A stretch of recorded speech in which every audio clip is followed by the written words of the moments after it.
The history of ground effect vehicles. What is the ground effect?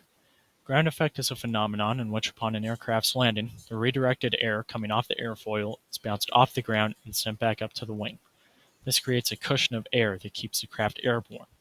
This effect is what allows ground effect vehicles to float over surfaces.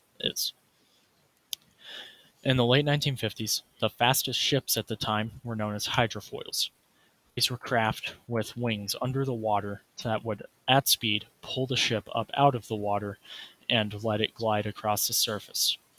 One of these designers, by the name of Rotesliev Alexiev, had the idea to move the wings out of the water into the sides of the hull to catch air and pull the entire ship out of the water. The first of Alexiev's designs, the SM-1, would fly on the 22nd of July, 1961. This would start a revolution of ground effect vehicles, bringing in some of Germany's inventors such as Lippisch and Gunther Jörg to experiment with ideas such as the inverse delta and tandem wing. However, it would be the Russians that would take their design the furthest. Though Alexiev's design was truly revolutionary, living in Soviet Russia meant that funds quickly ran out for the projects.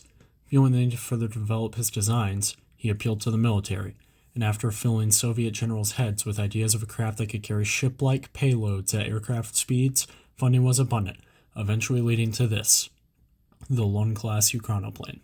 Though eventually abandoned on the bays of the Caspian Sea, the Lun was a vehicle unlike any other. At over 300 feet long, it could move at upwards of 300 miles an hour. It weighed over 500 tons and possessed aircraft-like range. Alexiev had delivered. Launched in late of 1987, it would come to be feared by the US and all other countries involved in the Cold War, due to its ability to evade radar detection and its aircraft-like speed and range.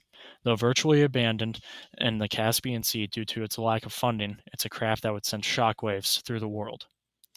Achievements. The invention of the ground effect vehicle was a big achievement due to finding a new way of flight that used less fuel for the speed it traveled at.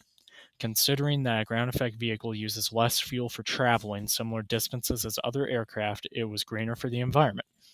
The Ukrainoplane was a massive aircraft that was longer than the length of a Boeing 747.